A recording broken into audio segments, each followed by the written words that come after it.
a massive body of recorded work and an ability to adapt to various styles. That's good. Zita nditwa Mono Mkundu Senzwa kwa maita ndava ndina Derek Mpofu takamirira the music industry. Hansi kuzaka netine vamwe vemusic industry vari panapa sevanhu vemagitari chekutanga chatinotanga kuongorora isound.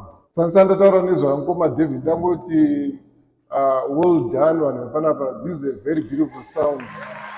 Yachidataura pamusoro pangoma David Ndoro manzwa chinzi vakatiza kunyika vachiuya kukereke wakatiza ndisu amene kana maiziva hukuru hwangoma David. Ngoma David is considered to be one of the best guitarists in the country. Tine mwe elder wedu kumagitari akanti maguru edu kumagitari anonzi Isaac Chirwa akambonyora list yake ye the best guitarists in the country pa number 1 pamba ina ngoma David Ndoro. Sandilangoti kukereke ine pamakapiwa ngoma David Ndoro hamuna kupiwa reject, makapiwa one of the best. And I hope kuti vemagitari makawanawo zvamakadzidza bhozi panofa vakuru vakaita so panonzi patsva library.